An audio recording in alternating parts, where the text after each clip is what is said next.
Olá pessoal, hoje nós vamos entrar no ácido indol acético e explorar o que esse hormônio faz nas plantas, certo? Então a gente vai falar sobre o AIA, ácido indolil acético. E sua função principal tem a ver com tropismos, tá? Crescimento. Então ele é parte de umas auxinas que foram descobertos na ponta da planta, né? Darwin foi um dos primeiros a observar essas substâncias em ação, né? Como mostra aqui a figurinha, né? Temos dois tipos de movimentos aí que são relacionados às auxinas, tá? Tropismo positivo, que é a planta buscando a luz, e tropismo negativo, que é a raiz buscando a escuridão.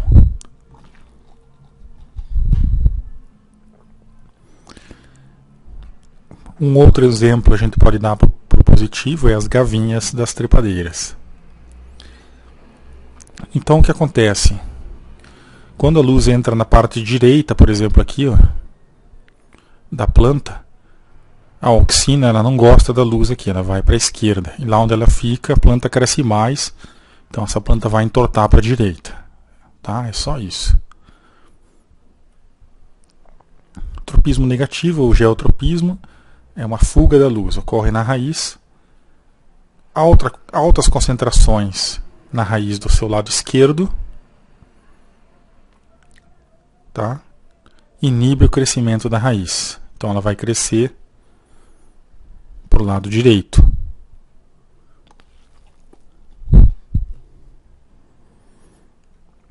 Então as altas concentrações no lado esquerdo fazem a raiz tender a virar para a direita. Se ela estava indo para a esquerda e vira para a direita, a tendência é ela ter um movimento para baixo, tá?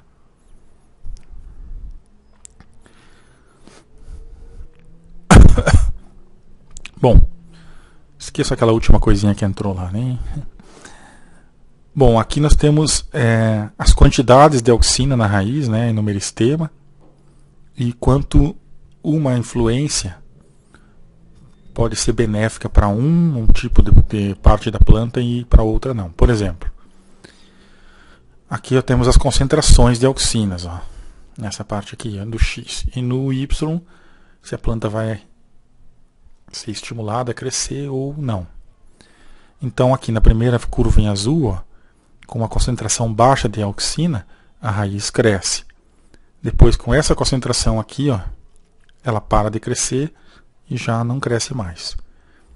Só que para essa aqui, ó, concentração, uma gema apical continua crescendo, na verdade começa a crescer. E uma gema lateral também. Nas concentrações em que a gema lateral, ó, está no auge da sua estimulação, a mesma concentração faz com que a raiz pare totalmente de crescer e seja até inibido o crescimento. Tá? E lá uma gema apical, ó, precisa de muito mais auxina ainda do que uma gema lateral para crescer. Nas concentrações típicas de alto crescimento da gema apical, de auxinas, a gema lateral já foi inibida seu crescimento. Tá? É só isso que está aí na figura. Então, para mesmas quantidades, ó, aqui, ó, existem comportamentos muito diferentes de estímulo e inibição da planta. Tá? Tá descrito aí, vocês leiam, que é a explicação de uma forma um pouco mais resumida. Bom, geotropismo é o acúmulo de auxina devido à gravidade. Tá? Ela vai acumular lá na região e vai fazer o seu papel. Tá? Se você cortar uma gema apical, as gemas laterais irão crescer. Tá? Então, você cortou a auxina que está lá na ponta, as auxinas do lado vão crescer. Isso é muito útil, né, para você fazer a poda de algumas plantas e fazer com que a planta ganhe bastante biomassa, né, peso de galhos. Isso é muito comum lá no Rio Grande do Sul, na erva mate. E esse foi o chimarrão finalzinho. e também quando você quer que se produza frutos e sementes. Você corta os ramos bem na pontinha e aí vai acumular mais energia para frutos e sementes. A planta não vai ficar crescendo com folhas novas. Certo? Aqui tem como eles fazem a erva mate atualmente, ó, já tem tudo modelo computadorizado, como é que se chama? Agricultura de precisão da erva mate, tá? Bom, as auxinas, elas têm um lado obscuro também na história do mundo, que elas foram utilizadas em grandes quantidades, junto com suco de laranja, para criar um desfolhador, né? Então elas também têm uma capacidade aí, dependendo da concentração, de agir junto com outros produtos e causar a queda das folhas. Só que os americanos, eles utilizaram uma concentração muito, muito maior do que até recomendada para isso. E aí até hoje ainda tem crianças lá no Vietnã nascendo com as mais variadas deformações, né, genéticas, por causa do agente laranja que foi utilizado na Guerra do Vietnã. Se você quiser assistir um outro documentário sobre isso, eu recomendo esse aqui, ó, tá? Tem até álbum de rock and roll aí com o nome Agente Laranja. E aqui tá ele, tá? Ele é o 2,4 de clorofenol acético, né? O ácido 2,4, que é onde está os cloros, ó, no carbono 2, no carbono 4, de clorofenol acético, um ácido. E depois tem o 2,4,5 tricloro, ó, nesse carbono. Então é o nome das substâncias que foram utilizadas como agente laranja.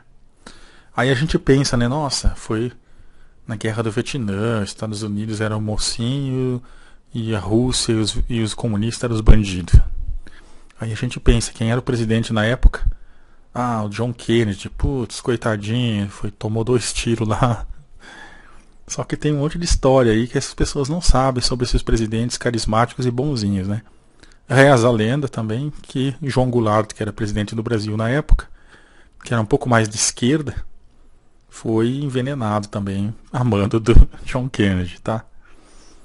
Até agora exumaram ele lá no Rio Grande do Sul, em São Borja, né? Ele estava enterrado e encontraram mesmo restos de substâncias tóxicas aí que causaram a parada cardíaca nele. Bom, história à parte, tem vídeos bizarros aí que a gente nem... terror mesmo que aconteceu. E aqui as áreas bombardeadas lá no Vietnã com agente laranja. Então eles destruíram muita floresta. Um crime ambiental, um crime contra a humanidade, que naqueles filmes da Guerra do Vietnã simplesmente não aparece isso aqui que eles fizeram, né? Moral da história, poucas gramas do Orange Agent, né, podem ser ruins para a saúde de uma pessoa. Agora imagina a quantidade que eles largaram, né, 42 mil toneladas.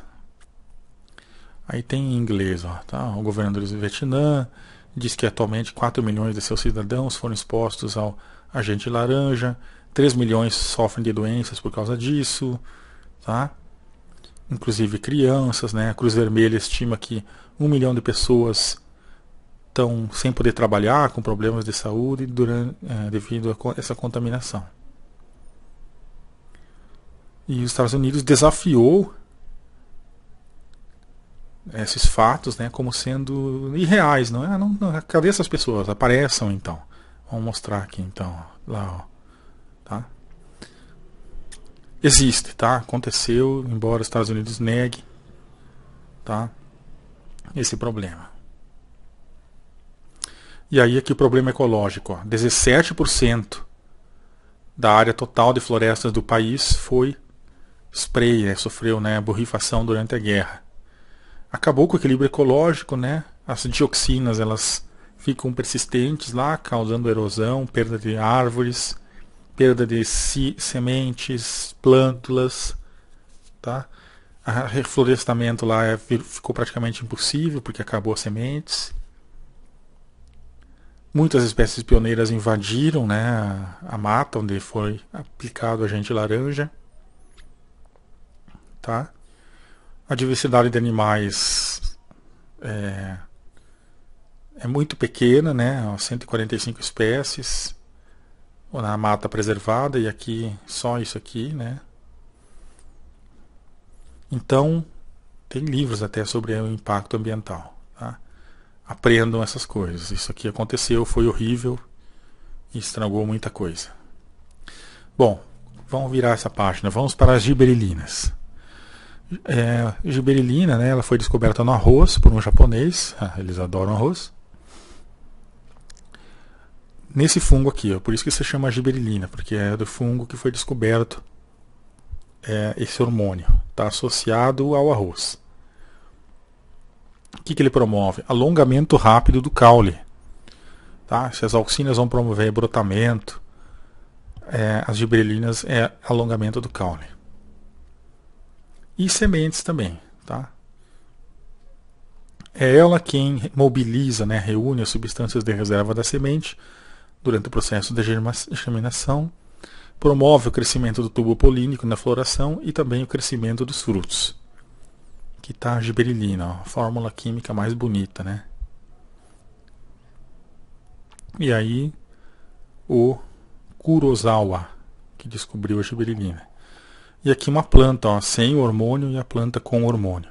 Principalmente o crescimento em altura dessa planta é melhorado com a giberelina. Esses vídeos aqui, dos fito-hormônios, eles estão bem basicão mesmo. Eu ainda pretendo ler essa parte do Thais Zeiger, porque essa parte aqui eu tirei de um vídeo que eu assisti. E aí vocês vão ver só. Tá? Lá está o fungo. Tá? E aí o milho, né? Que é onde ele também atua, além do arroz. Citocinina, outro hormônio. Foram descobertas nos ascomicetos, né, e ocorrem na ponta da raiz. São combinadas com as auxinas e determinam muitas respostas nas plantas. Tá? Uma delas é retardar a senescência foliar, ou seja, a folha é um conservante da folha, né? A folha fica verde por mais tempo. Também induz gemas na cultura de tecidos e a formação dos ramos laterais. Então, se você corta um ramo lateral, você vai favorecer uma auxina e a árvore vai crescer para cima. Se você corta a ponta da árvore, você vai favorecer as citocininas e a árvore vai crescer para os lados. Tá? Uma delas é a zeatina, que foi descoberta no milho, né? Que é a zea mais o nome científico. É essa substância à direita aí. E aqui os ascomicetos, onde elas foram descobertas. Aí, ó, são os fermentos do arroz. Etileno, esse aqui é importante. Tá? Ele é um gás. Ele é quem quebra o tanino nos frutos, que é o que dá aquele gosto de fruta verde, né? Que é meio amargo, né? Ele quebra o tanino e vai ajudar no amadurecimento das frutas. Tá? Promove a abscisão das folhas também. É um tipo de um gás, um álcool, uma coisa assim. Então a metionina, que é uma coisa que está presente em qualquer célula, é degradada e aí origina o etileno. Tá? As reações são demasiadamente complicadas aqui, já vou mostrar. Mas o que eu quero mostrar para vocês é depois que dá para fazer uma série de práticas em aula aqui. Como ele é um gás, o etileno, ele ajuda a amadurecer as frutas, você pode colocar uma fruta junto com outra dentro de um saco plástico, uma madura e outra verde, e pode colocar fora de um saco plástico outra fruta madura e outra verde. E aí vocês vão ver que a fruta verde dentro do saco, ela vai amadurecer muito mais rápido do que a fruta verde fora do saco, porque ela está perto da madura, dentro do saco, e o gás que sai da madura entra na verde para amadurecer mais rápido. Enquanto que aquelas duas que estão fora do saco, o gás se espalha e não ajuda, não passa tão rápido o amadurecimento para segunda, tá? Fruta. Pode fazer isso com banana. Ó, são 2 átomos de carbono e 4 átomos de hidrogênio. É pura energia, na verdade, né? E aí por que ele é um gás? Porque o oxigênio, o hidrogênio é bem leve e funciona como um balãozinho aí, ó, para carregar aqueles carbono pesado lá. E aí voa o etileno. Ele sai de férias, né? Bom, aqui está a metionina, que eu havia falado, e aqui as reações. Ó. Isso aqui deixa quieto, sinceramente. Só para falar que existe. Como que a metionina é transformada em etileno. É loucura demais, tá? Bom, etileno ele é pouco solúvel em água. Sua ação depende das taxas de produção e taxas de evaporação, né, da planta. E ele é mais produzido à noite. Também dá para fazer o experimento de dia e de noite e ver quando que amadurece mais a fruta. De dia, os fitocromos, né, que são as clorofilas e outras coisas parecidas, eles sinalizam para que a planta não produza tanto etileno. Tá? Se não, o que ele pode fazer? Ele pode inibir o crescimento durante o dia, que é quando a planta está crescendo. As plantas geralmente não crescem muito à noite, não. Só as crassuláceas. Ele também afeta a forma das células, né, a forma da planta, inibe o crescimento em áreas com obstáculos, faz a planta desviar de um obstáculo, né, por exemplo, uma cerca, uma coisa, né. Quando as sementes amadurecem, também aumenta a quantidade de etileno, tá? E aí amadurece também o fruto. Então, o amadurecimento do fruto ele parte lá da semente. Ela vai liberando etileno e aí irradia pelo fruto. A proteína do núcleo etileno insensitiva, né, é regulada pela produção de etileno e a insensitiva, por sua vez, regula a produção do ácido abscísico, tá? Ou ABA, que é o nosso próximo assunto, que é o próprio nome já diz, né? Regula a abscisão, a queda das folhas. Também chamado de dormina ou abscisina, ou ABA, é produzido nos cloroplastos de folhas velhas, ó, tá? Induz a dormência e inibe o crescimento. E fecha estômatos também, ó. Faz bastante coisa. Sem o ABA, tá? O ácido abscísico, as plantas iriam crescer em qualquer aumento de temperatura durante o inverno. E aí vem uma geada logo depois e a planta ia morrer, tá? Então ele previne a germinação da semente dentro do fruto, certo? E é essa a função também dele. Transporte de seiva. Quando a planta tem deficiência de magnésio nas folhas velhas, elas doariam esse magnésio para as folhas novas, mas aí não vai acontecer, porque está com deficiência. Ou quando há deficiência de ferro, tá?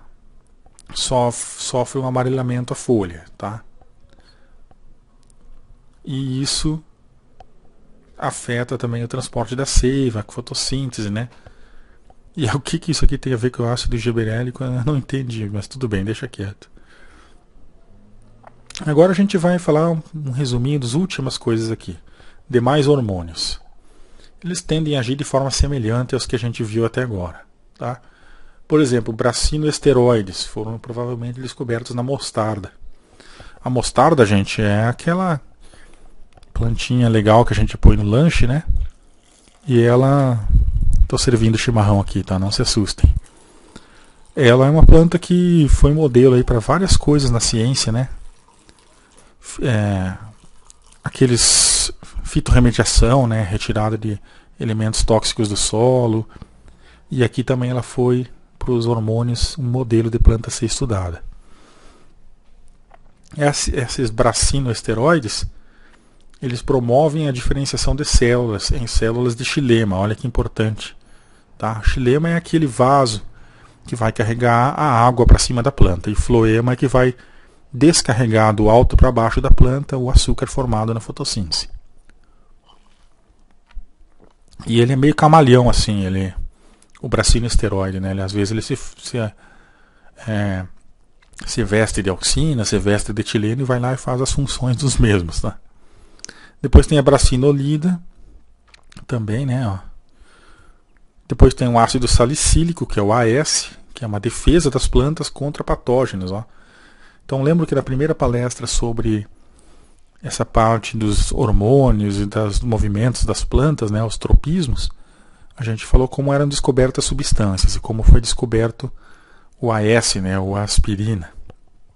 E eles, assim como na gente, eles são vitaminas, né, são substâncias que protegem o corpo do ser humano contra a gripe, né, no caso, e as plantas também ele protege. Então sempre vou traçar esse paralelo entre animal e planta aqui. Já as monatos são oriundos de gorduras, né? E a função é semelhante ao ácido salicílico. Peptídeos também semelhantes aos ácidos salicílicos, mas também fazem sinalização, defesa, divisão entre células e são responsáveis pelas incompatibilidades polínicas, ou seja, uma planta não seja fecundada pelo seu próprio pólen. Nos casos de flores, o que? Hermafroditas. Poliaminas ajudam na mitose e na meiose. Óxido nítrico é um sinalizador hormonal, fechamento dos estômatos, desenvolvimento da raiz, germinação, fixação do nitrogênio, tá? E ele é metabolizado, né? Sofre ajuda de uma proteína que ainda não se sabe qual é para ser produzido esse óxido, né? Na verdade, é uma fórmula química bem resumida, bem interessante, né? NiO. No. E olha só, síntese de ATP nos cloroplastos, ele é importante. Estrigogalactonas inibem a ramificação. Interessante, né? Carriquinas.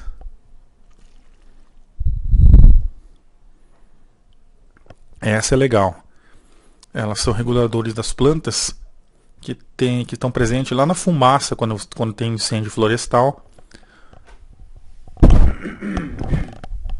E elas são as responsáveis por aquelas sementes que germinam após incêndio. Tanto lá na floresta boreal, né?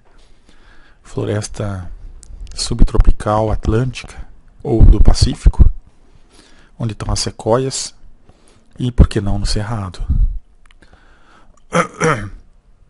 Alguns hormônios vegetais, como o ácido jasmônico de sódio salicilato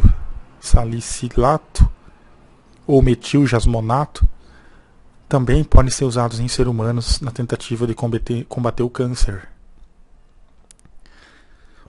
Depois a gente ainda vai falar sobre a importância das auxinas nas micropropagações, nos enxertos. São elas que promovem a junção do cavalo e o enxerto, enraizamentos, a dormência dos embriões e do endosperma, tem a ver com ácido abscísico, e por aí vai. Tá? Então, de forma bem tosca ainda, essa apresentação vai ser muito melhorada, falando aí dos hormônios, de uma forma bem introdutória, certo? Ficamos assim por enquanto. Um grande abraço.